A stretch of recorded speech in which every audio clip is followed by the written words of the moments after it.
one of the things that like, that I am selling people on and promoting is like, hey, like you can do all these things. Like you can be, it's okay. You don't have to just pick one. And, you don't have to, oh, I'm just a songwriter. I could never do that. I'm just a singer. You're a creative. Okay. And you live in a day and an age where modern technology has made it easier than ever for creatives to get their ideas out of their heads. You now more than ever, you don't need to be an engineer. You don't need to have gone to music school. And that's just the truth. And a lot of people that did pay the money for the music school, are going to maybe disagree for that. But like, I think, like I just interviewed Steven Slate on my podcast and we were talking about it. He's like, no, man, like, I mean, like we look at where we are to where I'm not saying like, oh, anyone can do it. No, it's simple, but it's not easy.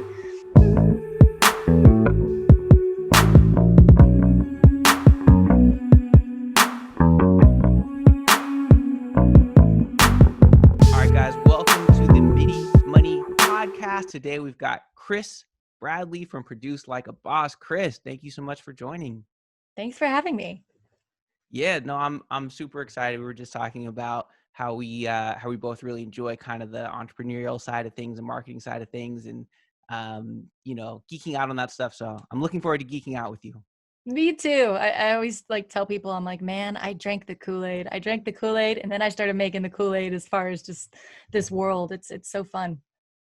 Yeah. And it's something, that I do like to talk about on here, but it's, I think for so many people who come from the background in the arts, right, with music, a lot of times the perception is that the marketing side of things, that being an entrepreneur, that running your business is something that's not fun to do. It's something that sucks. It's something that you kind of have to do, or you think you should be doing, but you're not, which is what I thought for a long time too. And then I got into it. It sounds like you too. Did you always like both sides of things, or did you start from music and then learn about marketing and stuff? No, I've always had like a really strong separation of like my left and right brain. So it was like I was either doing the artist thing or I would have a job of some sort that I would apply that left brain, that logical brain to, and I would be good at that. But I never thought to put them together to support my artist side, if that makes sense. And it's really when the two came together that I found like I was having the most fun and I was the most inspired,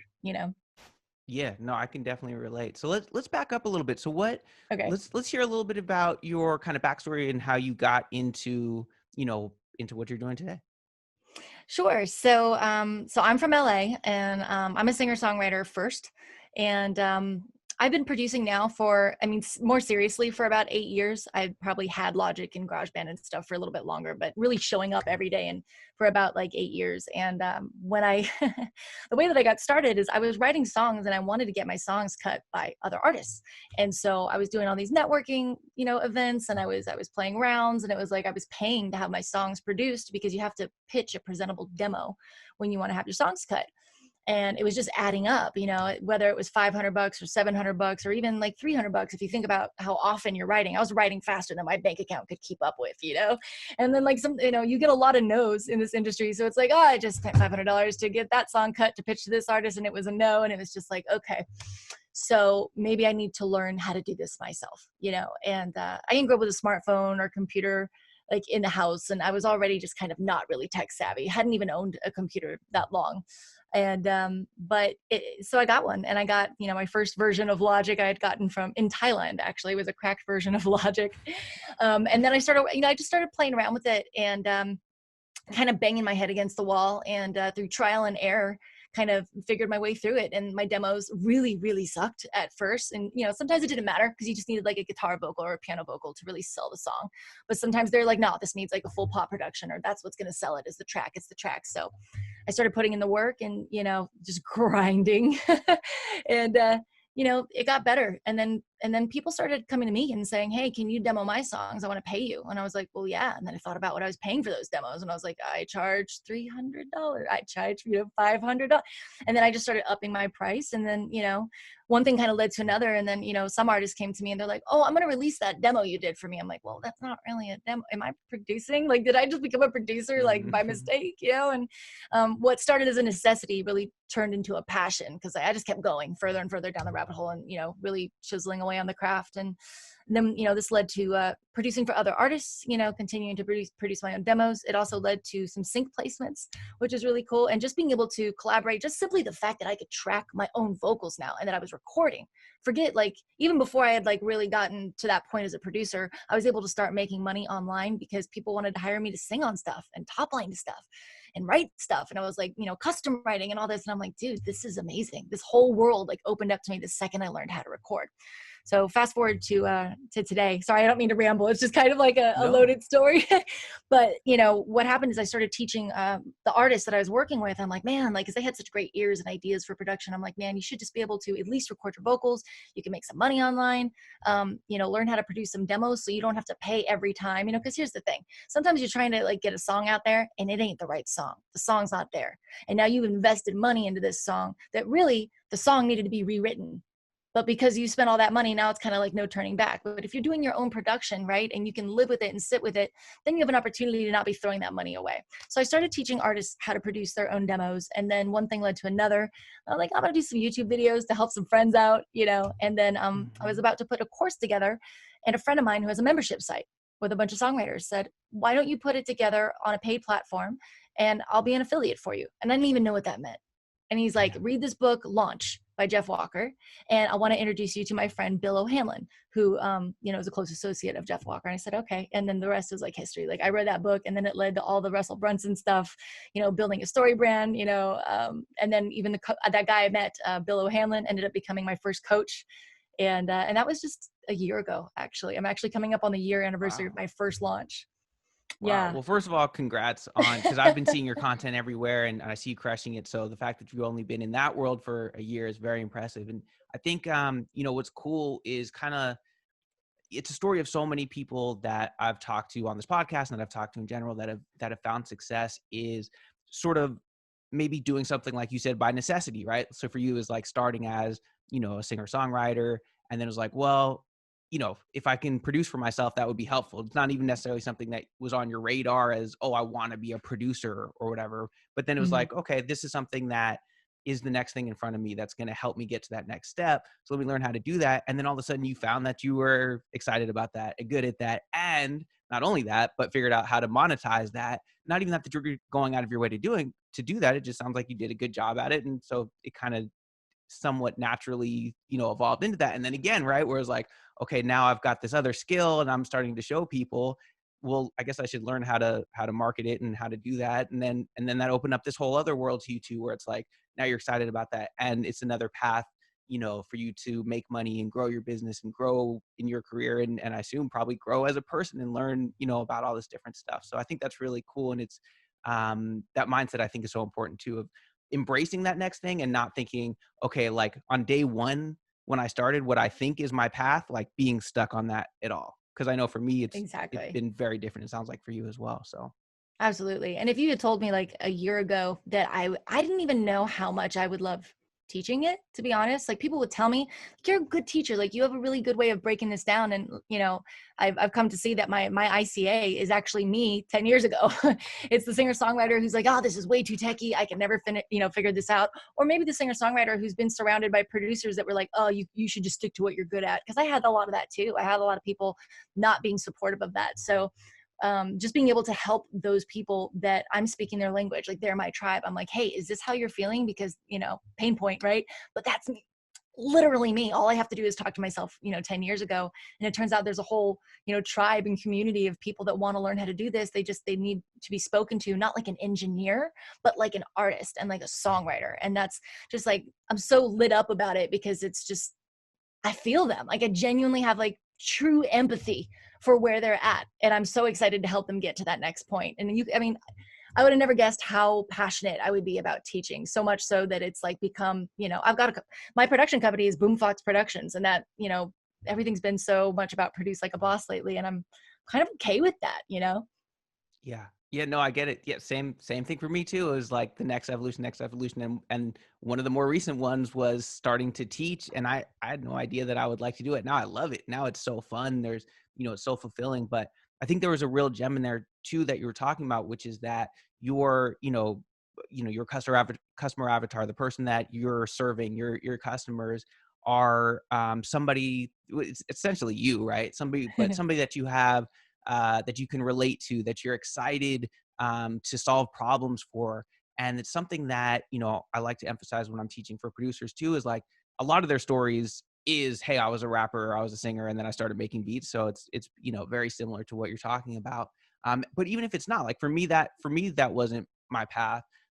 But I did get the opportunity as an engineer, to work really closely, to be in the room with rappers and singers and artists for years, and feel like I had a good sense of what are their hopes and dreams and fears, and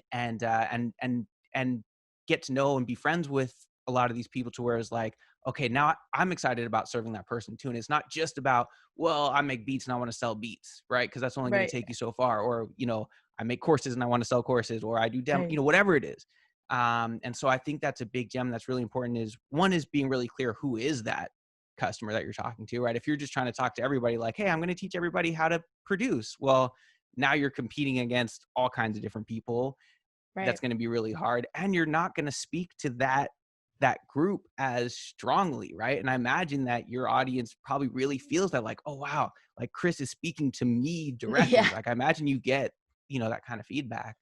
Yeah, I feel really lucky to have found that blue ocean without knowing I was looking for the blue ocean, like the fact that I was able like, just really hyper focus into a niche instead of just be like, oh, I'm going to teach pop music production. It was like, I didn't even know. I mean, I know now that that's a very strategic thing to do to, Yeah. make sure that you're not, going into a really saturated area. But it was just like, I don't know. I kind of feel like it was kind of kismet. I was just like, how can I show up and be myself and like make the most impact? And it's like, it's freaking awesome, man. I love That's it. that that It's is like awesome. and I won't lie, when I first thought about making the YouTube videos and doing all this, I'm like, oh, this will be great brand awareness for Boombox Productions and I'll get more clients.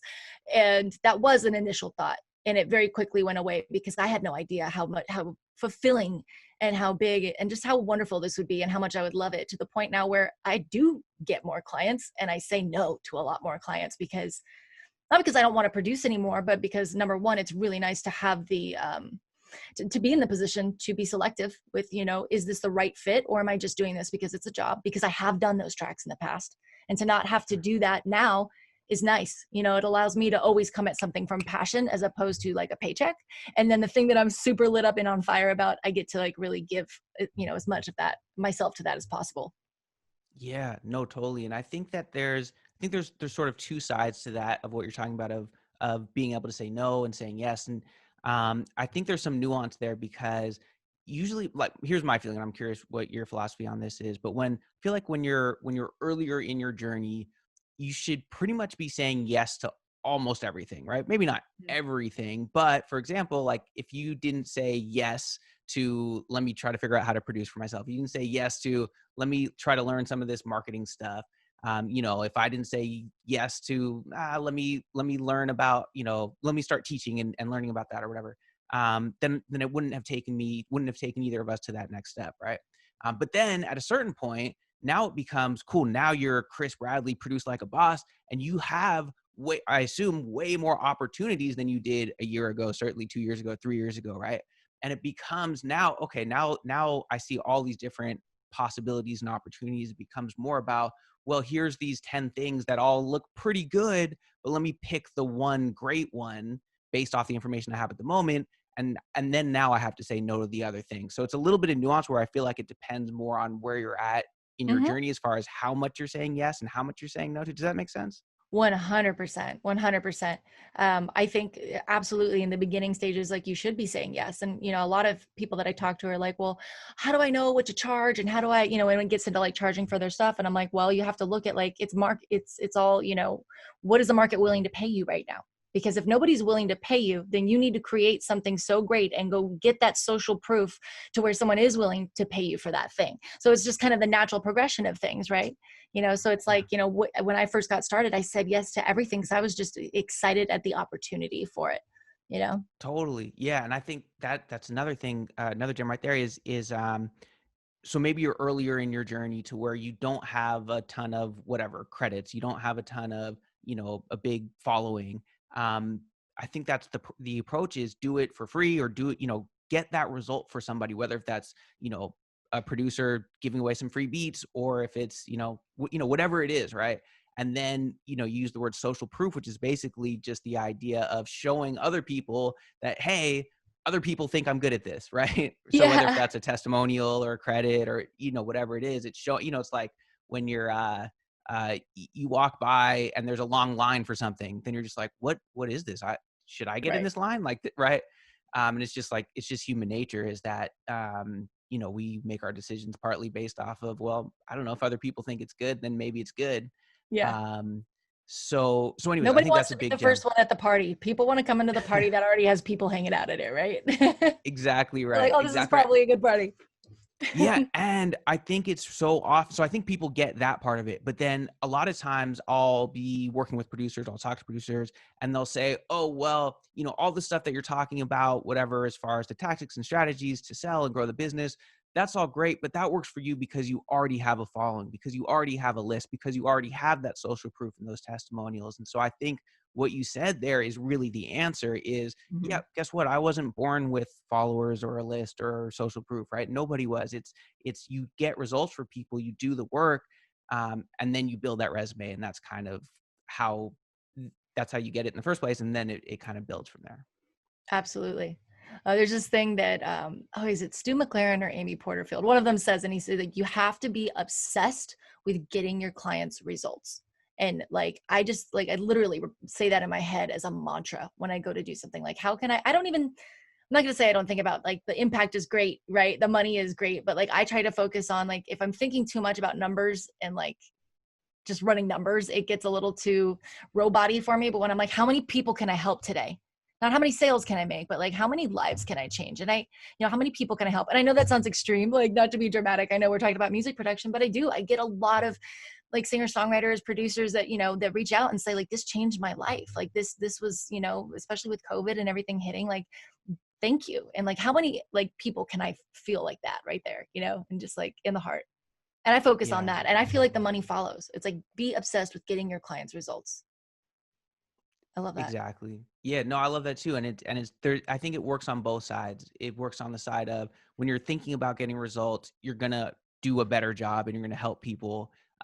And it's gonna be more fulfilling and it's the right thing to do. And that's how your business is gonna grow too, because people are gonna be excited about it and they're gonna tell their friends, and people are gonna see that you're getting results for people. And I think sometimes as a producer, if you're selling beats, it's easy to be detached. And I think I've been guilty of this in the past where it's like, well, I don't know, I just want to make beats and then I want to put them out there. And it's almost like I'm not thinking about, at first I wasn't thinking about the result for that person. I was being very selfish. It was just like, well, this is what I want to do. I want to make beats and I hope somebody will pay me for it. And for a while, when I first started selling beats online, that was part of my perspective. That was kind of what I was thinking. And then I realized pretty quickly, like, well, that's not really going to work. How I need to think about what are the results I can actually get for this person. And maybe that is just beats, but maybe it's also, well, let me really think about like, okay, my friends who are rappers and singers, what are the challenges they're facing? What can I help them with? Maybe they need help with mixing and mastering. Maybe they need some guidance and I can give them some kind of consulting or a course or some content that's going to help them. So I think when you take that perspective of how can I help this person? How can I really make an impact? It helps on both sides. It helps you as a human, just being fulfilling Yeah. and doing, doing good in the world. And it's the best way to grow your business. So I think that's awesome. One thing I've noticed that I feel like you're doing a great job of is you put out a lot of content and really good content. I'm curious if you have a strategy as far as it can be super overwhelming, I think, for me, for everybody, of like, man, how do I come up with the ideas? How do I post it on the different platforms? So I'm wondering if you have kind of a framework or a way that you think of how to put out content. For my social media content. Mhm, mhm. That's funny that you say that because I feel like I'm kind of dropping the ball in there. So that's awesome that you see something that looks good there. So I have a small team that I've kind of put together over the year. I have a VA that I found through onlinejobs.ph. Is that what it's called? I'm And I'm she very familiar with that website. Yes. Half my team is from onlinejobs.ph. Oh, okay. Yeah, she is a badass. Like she is just a certified rock star. And sometimes I feel like, I mean, she's just becoming like an extension of me. And and then I've got Alex, who is also a certified badass, and he helps in our Facebook group too with the tech stuff because he really knows Logic really well. So he's able to, and I've kind of got him trained on how to get some graphics done. So we get together and we talk about, okay, what kind of content do we want to put out? And then I know that I can pass the ball to him because it was hard to find just any graphic artist because they can't just know the art part of it. They have to know, they had to be able to produce or understand how the DAW worked, right? So so that's what we do. We get together and we drop things, and we use stuff like Trello and Google Drive to drop ideas or swipe copy in, right? And then we go, oh, we should do something like this, put our own spin on it. Alex will take care of the graphic. Rose takes care of the scheduling. We use a website called Loomly to schedule all of our posts. Okay. And yeah, one thing that I'm just trying to get a little bit better about is I feel like my feed lately is looking a little bit graphic-y, right? Which I think is cool, but we've also noticed that we get higher engagement when I come on, and it's more personal when I'm on video. Even selfies, which I hate to say because it sounds so like, take a Yeah. selfie, but they get more engagement, and people are, I think that what I'd like to grow on in that area is just opening up and being a little bit more personal, even rather than just being like, hey, I'm here to teach you. Hey, I'm here to teach you. It's like, people actually want to know like what's going, like people, I don't drink. And so I make these things called these mocktails, right? And people start hitting me up. Hey, what do you put in your mocktails? I want to cut down on alcohol. And I'm like, maybe I should do a post about that. Not everything has to be sell, or even teach. I think people want to know the brand. So, and that builds trust. So. Yeah. Definitely. It's one of those things that I think I definitely struggle with. I think a lot of producers struggle with, where it's like, I don't know, I just want to post my music. Or, even if you are teaching, then okay, like I only want to post if I've got like, this thing I'm going to teach. And the reality is, no, people want to, like, of course people want that, but people want to connect with who you are. Like, it's just human nature. And so doing those posts, telling those stories about you, whether if it's directly related to music or what you're talking about in your courses and stuff like that, I think is super important, and it's something that I do not do a good job at all. I need to do more of it. And it's one of those things where it's so easy for me to say, like, oh yeah, you should do that, people are going to care about that. And I realize for me, I still, as much as I say it and know it, I at the same time I'll go to post something and be like, people don't really care about this. And it's like Same. I would give myself that the advice, like, of course they want to know. But sometimes it's hard to kind of get over that. So but I do think it's important. Yeah, I'm gonna try and make it a point to start showing up more live as well, because I know that people really dig that, like just the rawness of it. But man, talk about anxiety. Talk Yeah. about getting uncomfortable. So we'll see Yeah, how that no, totally. goes. Actually I want to come back to that. But so, okay, so you talked a little bit about hiring, and how you have that team structured. I'd love to get a little bit deeper into that. So what was your process, as far as, you said you went to onlinejobs.ph? Did Mhm. you have, a certain framework that you followed, as far as how you thought about what is that person going to do? How are you going to do that job posting? How are you going to filter through those people? Because a Mhm. lot of producers are in the position right now where they're doing everything on their own, and some of them are getting ready to make that first hire. So I'm curious how you approach that first hire. Yeah. So what I did is I created a Google form and I put it in my job posting. And I made sure that that Google form was very specific to the things that I'm looking for in my business. So, I mean, of course, it's going to say first name, last name, PayPal, email. What do you expect to be paid? But also, what are your skills? Rate those skills on a 1 to 5, and then maybe like a personal question, but anything you want to know. I mean, that's just how I kind of wrote mine out.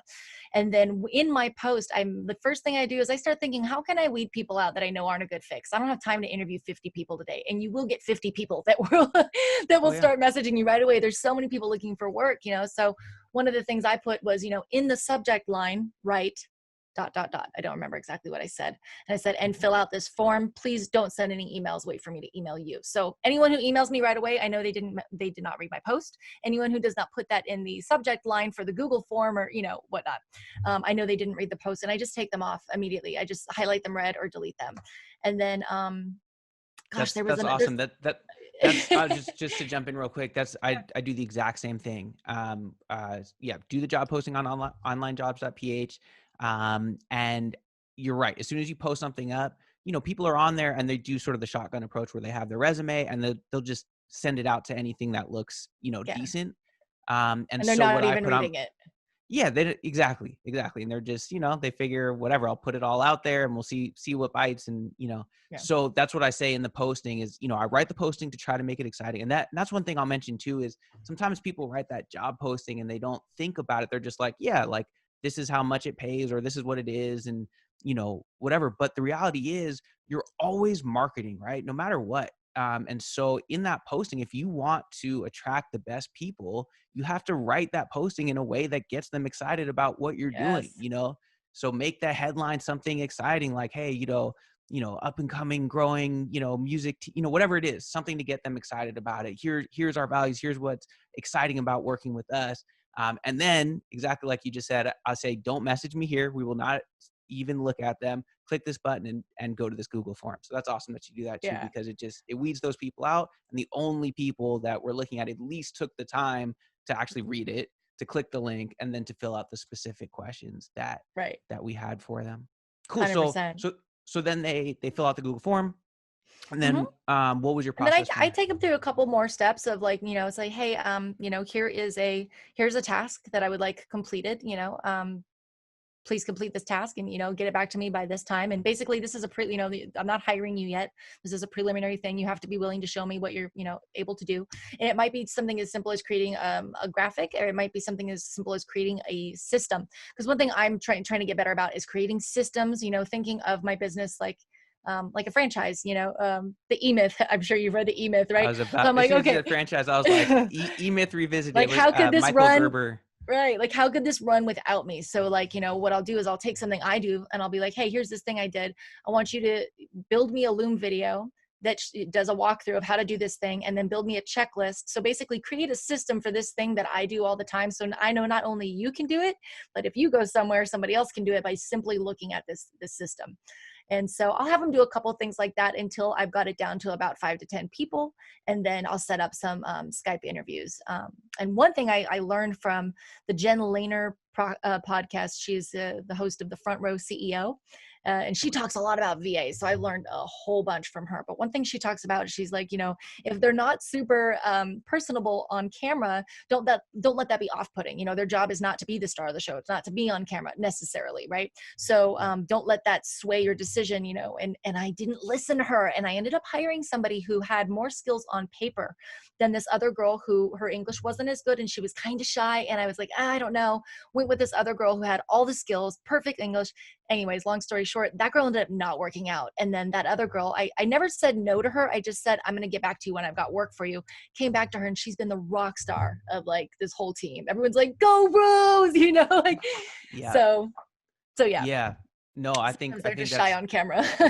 for sure. No, I think that's two really great points there. So the first one, as far as the test task idea, is something that was a huge game changer for me. And it makes such a big difference. And I think it's I guess maybe it's getting out there more, but I feel like traditionally people just don't necessarily think about that. They think, oh, I'm going to put out a job posting and then I'll interview people and then I'll hire somebody.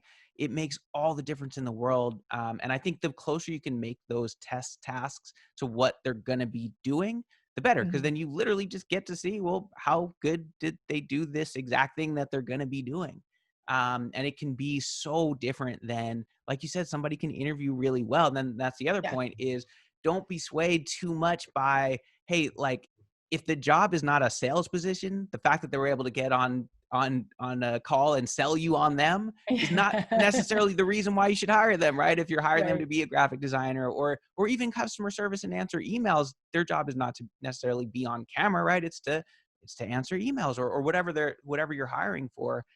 So having them do those test tasks can be, it's crazy how I've had the exact same thing where I've had people, we get on a, a call. We're super excited. Like, oh my God, this person seems awesome. They were so friendly and, we really got along. And then they do the test task and it's like, ooh, like they either don't get it or they didn't try or they didn't care, whatever it is.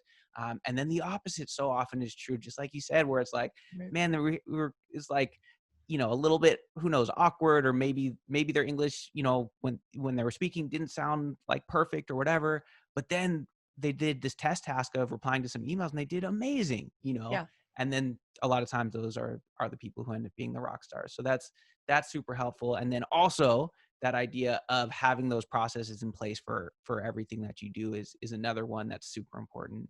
And I do recommend, if anybody's interested in basically all the stuff we're talking about as far as structure and process, E-Myth Revisited is a great book that goes into that stuff. And then, okay, once you've got them hired, as far as the onboarding process, because I think a lot of people get either frustrated or stuck here where they're like, okay, I hired this person. Now I've got all this free time. And it's like, not yet. No. Yeah, I know, right? And it's funny because it's like, this is a story of my life. You need to slow down so you can speed up. I actually did a podcast called Sometimes You're the Rubber Band on my podcast, because sometimes we get scared when we're not, especially as entrepreneurs, we're so motivated, we're so driven. So when we're not going, ba, ba, ba, ba, ba, and hustling, we feel like we're being lazy or we feel unfulfilled, like we're not working. But sometimes you have to slow down so you can speed up, and just know that I call it the slingshot effect. Like, boom, you're just pulling back and then, pew, you let that shit go and everything's going to take off. And so, yeah, I mean, you slow down at first, you train, and you have to let them make mistakes. And then you're going to think like, oh, I could have done that faster and I wouldn't have made the mistake. But you're just thinking of the short term. If you think in the long term, how much time it's going to save you, which is money, right? Because if you're not doing revenue generating things with your time, which is what you should be doing as the CEO, then you're actually losing money. But if you're always after instant gratification of, well, I'll just bang this graphic out, or I'll just send this email because I can do it better and faster, then you're missing the point. This is not an overnight process, right? So Totally. that's kind of where I'm at with it. What I will say that helped a lot is I created an onboarding thing on Trello. So basically when you get hired and to produce like a boss, you come in and it says start here. And it's like, follow all these socials, make sure that, here's your passwords, sign up for LastPass, and it kind of gives them all these instructions on what we use in the company and all the tools. Then I also made this little orientation video about like what the company is, what we stand for, like who we're serving, and I just did a bunch of slides. Like you said, you got to sell all the time. I'm selling like, hey, welcome to the company. Be excited to be here. Here's what we're about. So it was like a webinar, but for my new employees. And I'm like, please go through all this stuff. And then I create lists. It's like, here's a task list. Here's a complete list. When it's done and, from the task list, move it to complete and then tag me, stuff like that. So. Yeah, no, I love that. That approach of, like you said, always selling, getting people excited. And that can be, well, it applies everywhere, right? It's whether if you're hiring somebody or whether if you are, selling to a customer and doing it at every step. One thing that made me think of is something that I've been doing more and more often now is okay, we've got like our funnel, right? We're selling some beats or something like that, right? And usually we'll have a video on the first page, and then maybe we have, an OTO or an upsell on the next page, and there's a video, and I'm excited, I'm telling them about it. And then they would get to the order confirmation page, and it's just like a graphic and like a little receipt. And it's like, and I realized like, you know what? Like the message that's giving is, well, I was really excited about getting the sale. Now we got the sale and now I'm done with you. And it's like, no, that's not, that's like where the relationship starts. So now I've been doing videos on the order confirmation page where it's like, I'm not selling you anything. Don't worry. Like this is about congratulations. This is going to be awesome. You'll find the link below to download, and here's how to download it, and shoot me an email, blah, blah, blah. And so I think that's a great concept that can be applied to, to everything, whether if you're onboarding your staff or you're onboarding a new customer. 100%. I remember one of my coaches, when I was when I was first starting, I've been at this for a year, but one of the coaches in the beginning process of that was telling me the same thing about how you title your modules in your course. He was like, like once they get there, like, I know they already bought the course, but it should feel just as exciting to click on that module and click on that first video as it was at the potential of buying it. Like keep selling while you're in there. And I was like, oh my gosh, and I went in there and I spiced them up a little bit. We are not just, programming drums. We're going to program some drums that are going to kick you in the chest or whatever we needed to say to make it pop a little bit more, so. Totally. And I think that applies for everybody, right?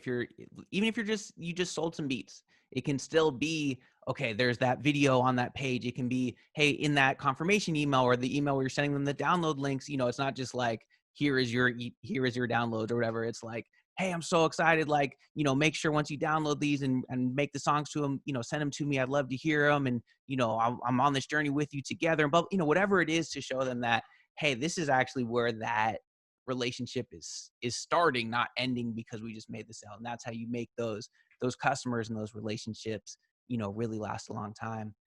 100%. I'm a big fan of Giphies too. My GIF game is strong. Like there's always like, when I'm excited, I put some kind of like, wow. And then I discovered I could make a GIF. Is it Giphy or GIF? It's a Giphy, right? Those moving photos. I think it's a GIF. A GIF. Okay. Well, I learned that Yeah, I I think can make them Giphy I think that's a popular platform that has GIFs on it. okay. I learned I could make one of myself. And then once I learned that, I'm like, oh my God, it's on. So now sometimes people open an email from me and I'm all, wow, in the background, just waving my hands, looking like a fool. But it's kind of, my brand is very playful as well. So I think it kind of works. Yeah, no, totally. What now I need to know, how do you make a GIF? What's your tech stack to make a GIF? So I just take a video, like a real short video. And if I already have the video, I'll just take a short clip of it. And then you pull it into the Giphy website, giphy.com.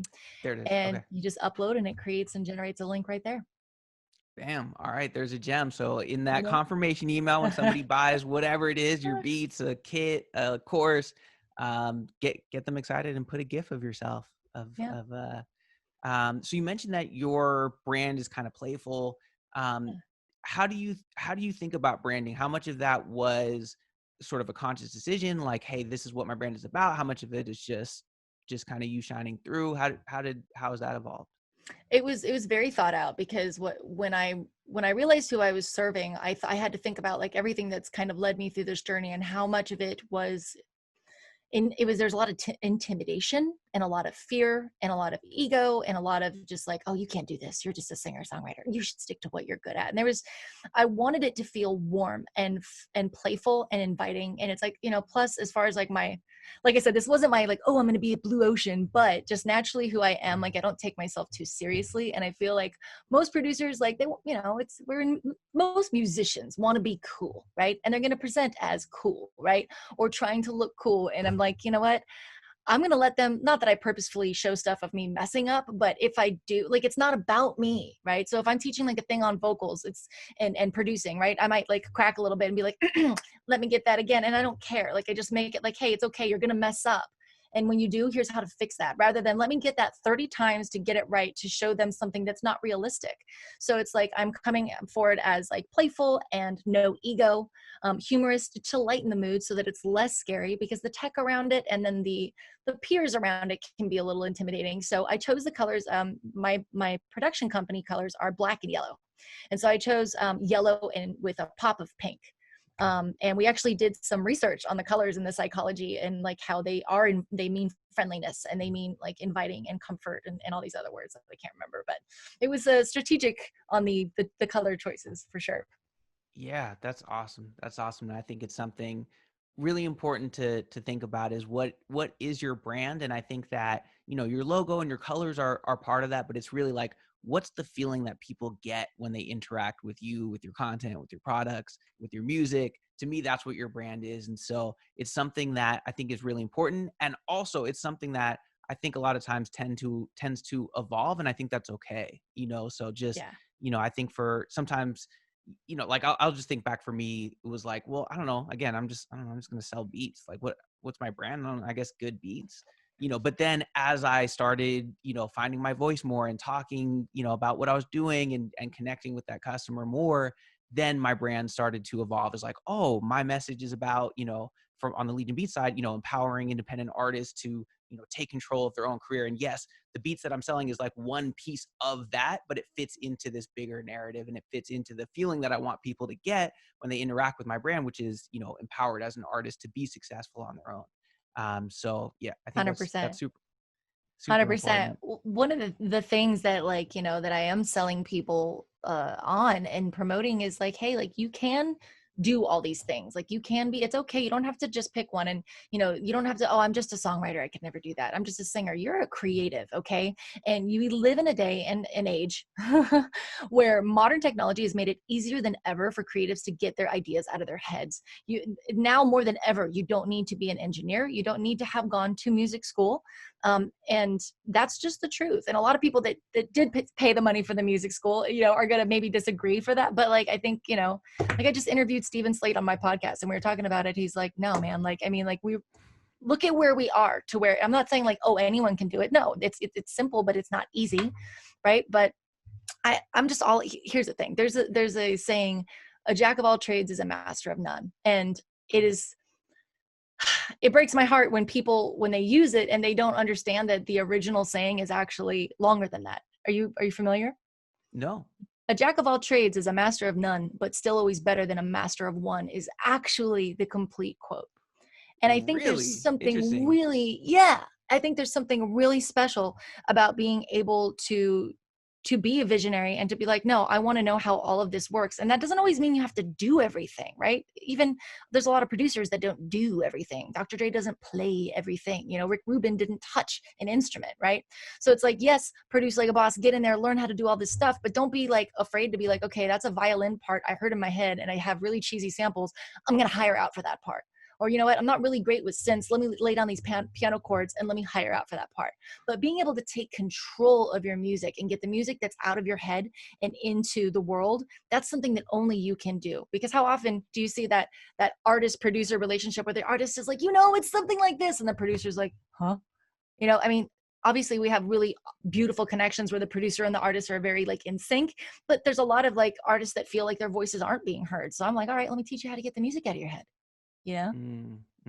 Yeah. Which is No, not to that's say that awesome. like everyone can be a producer and that you're going to play all the parts, but to be able to get out what's in your head and then, you know, be able to communicate better with your producer. Let's say you're just doing your demos and you're like, yeah, this is where I'm at. And then you get into the studio. Now you're able to say, hey, punch me in on that bar. Hey, let's fly that part over there. And hey, could you dial back the attack on that compressor? Just being able to have that conversation is going to empower you more as an artist, even if you don't end up releasing the stuff you produce, you know?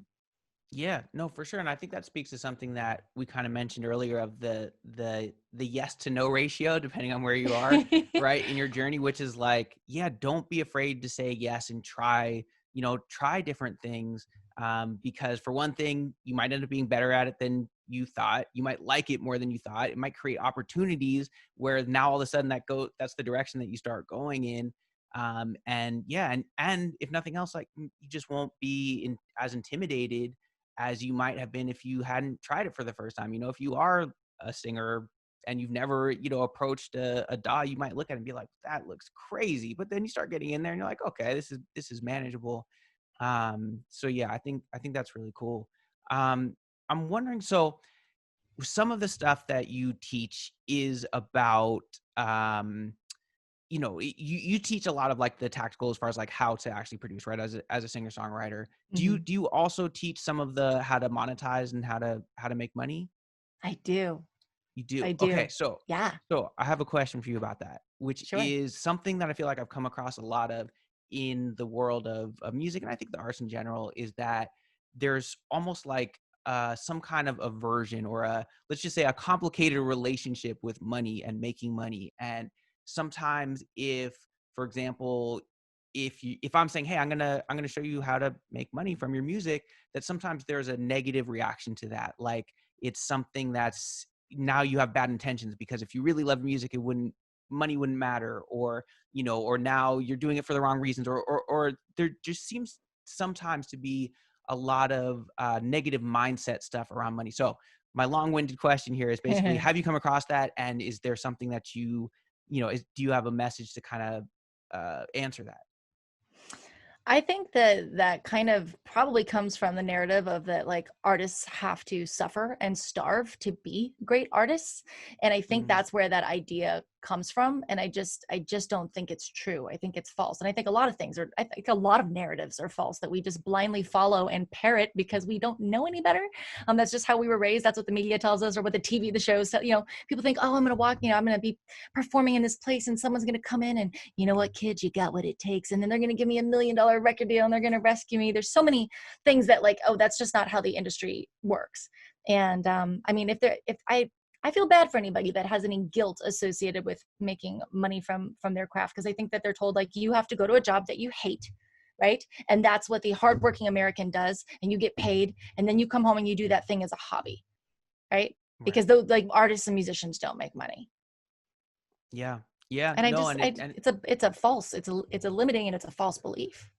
yeah. No. It really is. And I think, yeah, it's either like, okay, either you can't make money from this, or like you said, the only somehow noble way to make money is that some record label or manager, Right. whoever, is going to magically find you, and then you're just rich and famous just because you locked yourself in your studio and made great music. And if that ever was true, maybe there was a little bit of that at some point. It's certainly not true today. Yeah. And so I think getting rid of that mindset is important. I think for whatever reason it's just been slow, and I think people just it's kind of ingrained in a lot of people. But hopefully, as more and more people see people like yourself and people who have now taken this love and passion of music and figured out how to make a living from it in a way that is certainly not hurting anybody, it's helping people. It's the more successful Kris Bradley is, like, the better place the world is. Like, not to make it so, I don't know, not whatever, make it sound like uh it's something bigger than it is, but it is impacting the world. It is making the world a better place if you can teach somebody how to monetize their craft. And so I just think it's awesome that you're helping to spread that word, and I like that we're going more and more in that direction. I hope that people are ready to take that message, in that it's not only okay to making a living from your music, but it's a good thing. It's great. It's good for I think everybody. the world needs more people doing what lights them up. And the way that they're going to be able to do that on a more consistent basis is if they're being paid for it. If you think about it, like, if Right. everybody's doing what they're happy and passionate about, like, talk about like world peace, talk about like, just like an overall good vibe. Like, I feel very blessed to be able to do what I love for a living. And that, with what comes with that, is a very positive outlook on life. Like, I'm not going around tearing other people down or trolling on people, or like, being a bad energy in this world, because I'm happy and I'm fulfilled, and I want that for other people, because I just think that's what the world needs, right? And you can't go around doing what lights you up all the time if you got to work a day job to support it. I mean, you'll be able to do it on that off time, but like, why not make it as much of the time as possible? And I really Yeah. think that's what we're kind of moving towards. I know it's like crazy times we're living in right now, and it's easy to focus on the negative, but what I see that's really positive is like the uprising of self-education, online courses, the fact that you don't have to go to university to learn a bunch of stuff to support the major that you want to study, right? That like is totally irrelevant. Teachers used to say, well, you're not going to be able to have a calculator with you everywhere. And now it's like, who's laughing now, teacher? Like, and then you learn all this stuff that doesn't actually support, the major. So you're not even interested in it. And then you get out and it's like, you learn from somebody who's making 40 or 50 grand a year. So you can hopefully get out and make 50 grand a year, but now you're like 100 grand in debt for student. It's like, okay, what about online courses? Learning from people that have done it and are shortcutting that path for you. I just think that's amazing, because now you're going to get a bunch of people doing exactly what they want to do with hyper-focused study in the area that actually lights them up.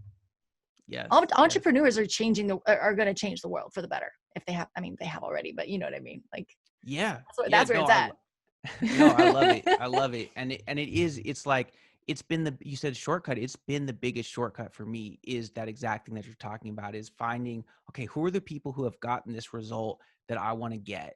And how can I, instead of me going through the process that took them 10 years to do, how can I just like download that information and get not just the information, but the insight, as far as like, okay, what is the next best step for me to do? And then the next best step, the next best step.